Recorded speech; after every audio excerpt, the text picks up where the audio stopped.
got me serious specs on for this one, because shit just got serious at the bottom of the table.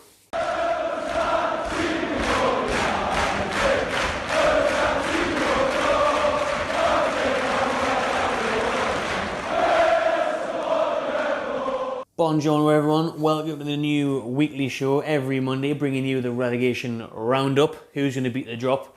I think there's only one place to start this week, and that is with Fulham.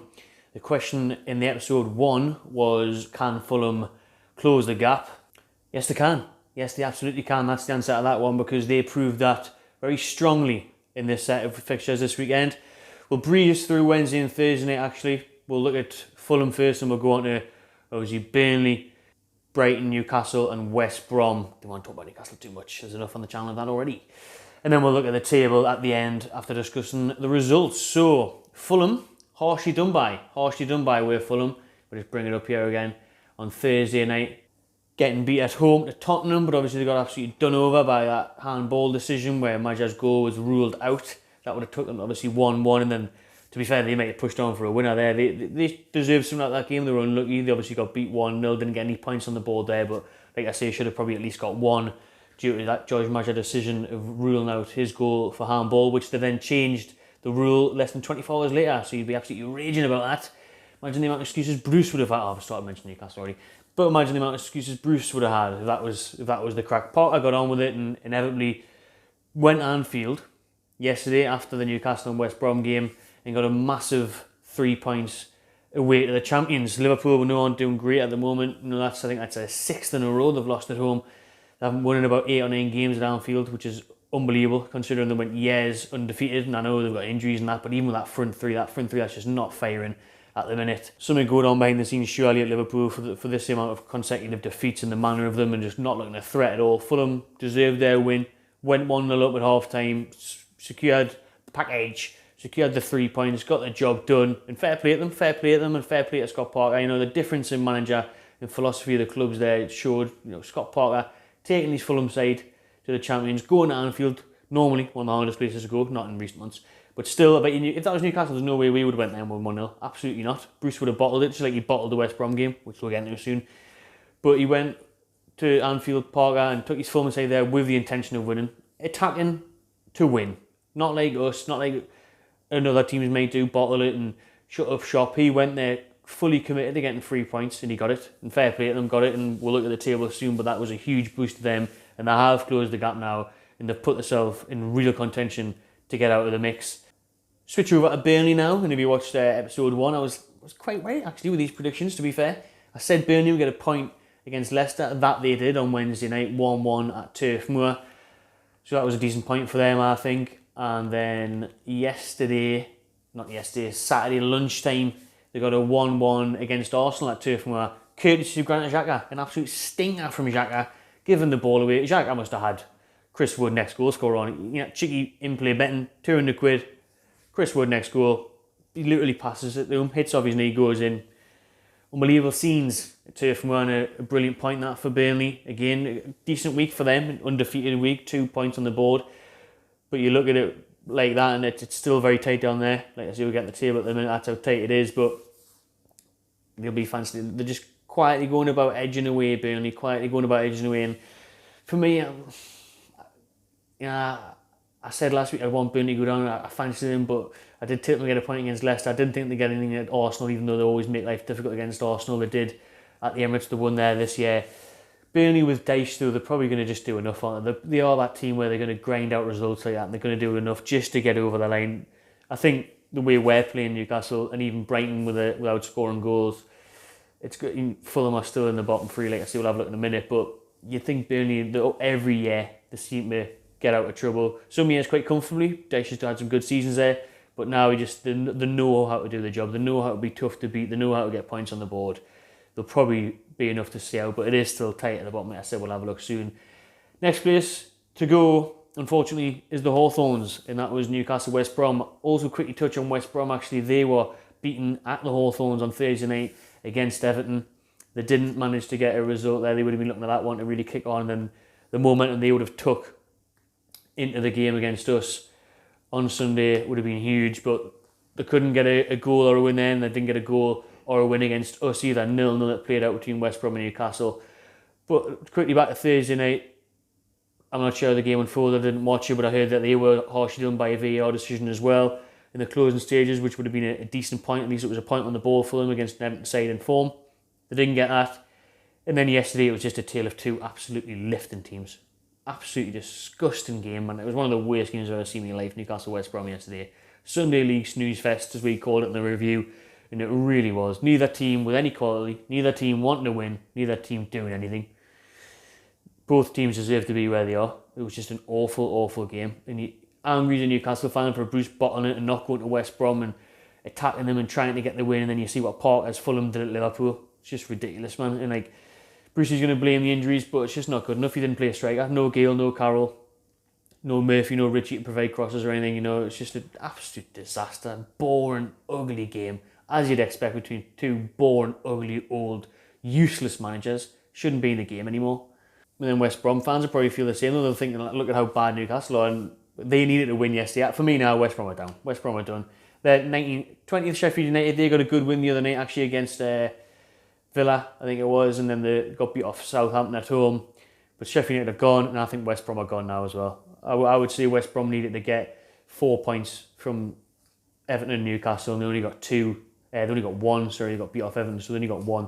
Definitely at least needed a win yesterday against us to put the pressure on Fulham, and Fulham went to Anfield and won. And yeah, I think West Brom, we'll look at the table in a minute, but I think they're done now. Like, I can't see them getting back from it. And like I said, they would have looked at yesterday's game. They had the same 11 playing that they did on Thursday night on Sunday against Newcastle. Surprised he didn't really mix it up much, Aldays. I was just sitting there the whole time chewing Wrigley's in the corner. I looked completely uninterested. Looks like he's finally going to get a relegation at UCV. Unlucky Big Sam, you horrible bastard. Excellent Matam scum. And threw the England job down the drain. And now he's throwing the West Brom job. He's not asked though, is he? He's just asked about money of Big Sam, and that's all he's ever been asked about. That's why he threw away the national job. But awful game at the Hawthorns. No need to say any more on that from a Newcastle point of view. Like I said, we should have attacked them, should have went for it. This is West Brom, second bottom, loads of goals conceded, the most in the league, least amount of goals scored, everything. Should have went for it. But you know, that's West Brom, Newcastle haven't beat now. That's Sheffield United, Newcastle haven't beat now. And they don't look like beating anyone. They don't look like getting a win at all. So come next week's episode, next Monday, could be a different team in the bottom three. It could definitely be Newcastle. And last but not least, not yet anyway, Brighton and Hove Albion, who the table has affected the most, kind of in a way this weekend. 2-1 defeat against Leicester City. They were winning the game with not long to play, and then they lose it 2-1 in the later stages.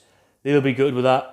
Because that would have been, even a point would have been good for them there. But Leicester came back and got the win. And Brighton again, you know, they're taking the lead there, and then they just don't have enough firepower either. They just don't have enough. Like, we won't have it now without Wilson, St. Almiron, but Brighton now, you think they're going to struggle because, and you look at them now, they play decent football. They play better football in Newcastle, without a doubt. Play better football in West Brom, obviously. But that's what worries me as a Newcastle fan, because I look around and I see Fulham playing good football, and now they're picking up results. They've been playing good football for a while and just not getting the wins. Now they're getting the wins. Brighton playing decent stuff, but struggle to score goals, so they're always going to be in the mix. Newcastle, but getting the odd lucky result thanks to Callum Wilson. But we're now playing, 2 wins in 18, all those games playing shite football and not picking up results, not picking up points. That's where you think Newcastle could definitely occupy that 18th place. Brighton, I think that's probably Newcastle's best bet. It's going to be Brighton and Newcastle. Now you look at it, at this game week, this episode, that's the only way you can think of it. It's going to be Brighton and Newcastle heading to the Championship with West Brom and Sheffield United. Because Fulham are picking up results, looking good. Unless they get an injury to a couple of key players, I think they're going to find their way out of it. I said that they would anyways months ago. And you look at Burnley, like I say, rugged, tough, hard to beat. They'll always grind out results. They've got a couple of points leverage on other teams. Brighton and Newcastle. And we'll play each other as well in a couple of weeks' time, so that'll be an absolutely massive game. Towards the end of the season, it's a massive game as well. Obviously, Newcastle fan, we've got Sheffield United and Fulham. Is it the last 2 games or the last 3 or 4 games? Obviously, Fulham away is the last day. Can it be Arsenal Survivor Sunday antics? But one of them might be safe by then, and it probably won't be us. Probably won't be Newcastle in black and white. It'll be Fulham in white and a little bit of black. Now we'll look at the league table, where do those results leave those teams? Let's see, obviously Sheffield United in 20th on 14 points. Diddly gone. West Brom on, don't know what that was. West Brom in 19th on 18 points. So they are now, 8 points off 17th place. So 8 points off safety. Fulham have got the 8 points off Fulham in 18th, to be fair. Fulham on 26 points. In all the bottom three have played 28 games, and this is where it gets interesting because 17th place Brighton on 27 games played with 26 points. So Brighton and Fulham level on points, with obviously Brighton having a better goal difference. So that is the only thing that keeps the Seagulls out of the bottom three at the minute, is that goal difference on Fulham, but they also have a game in hand. So what a win that was from Fulham. It shows how big that could be, you know, because even, let's say if Brighton win, they could get away 3 points, but then we'll go up to 16th place. My boys, unfortunately, Newcastle, 27 games played. So again, Newcastle have a game in hand on Fulham. And we've got 27 points. So there's 1 point now separating 18th place Fulham and 16th place Newcastle. So Fulham on 26 points, Brighton on 26 points, Newcastle on 27 points. Awful goal difference though for Newcastle, minus 17. Brighton on minus 8, Fulham on minus 11. And then there's Burnley. Burnley have got 28 games played, 30 points, so they're edging a bit closer. They're in the 30 bracket is where you want to at least be at this point in the season. Like, and you know, you got just quickly 14 Southampton, 33 Palace, 34, 13th place. You got to think they're just lucky. They're just lucky that there's so much shit below them, to be honest, because even that in a normal season would probably have you a little bit further down. But Burnley there. So as Newcastle got Villa on Friday night, if we beat Villa on Friday night, then that would take us obviously level games played and level on points with Burnley. So we could move up to 15th, depending on goal difference. Our goal difference one off worse than Burnley at the minute, but you just can't see Newcastle buying a win, kind of get one from anywhere. So that's how tight it is. So let's say 18th place Fulham, 26 points. 17th place Brighton, 26 points. 16th place Newcastle, 27 points. 15th place Burnley, 30 points. Brighton and Newcastle got a game on hand over Burnley and Fulham, above and below them. So it is getting real sticky down there at the bottom of the table, real tight, extra crispy tight, and it's not pretty, it's not good for us, I don't think, as Newcastle fans, not getting a win against West Brom, because if we can't beat them, we're going to beat Brighton. It's not looking good for them, they can't score a goal. Fulham, it's looking very good for them, huge result for them on the weekend. I think they've got Man City next. Let's see who's got who next, who's got what, who's got who. Burnley have got Everton away, so hopefully they can do a job for us there. Everton, West Brom away to Palace, but again, I think it's too late for them. Yeah, Fulham have got Man City at home though. Man City, you know, their run's been stopped now. That unbelievable 21 game run ended by local rivals Man United yesterday. So Fulham have got Man City. I still don't see them getting anything out of that. I don't. Brighton are away at Southampton. That could be a big game. That could be a huge result for Brighton, to be honest, because Southampton are in shocking form, aren't they? Well, actually, they won the other day, didn't they? That was against Sheffield United.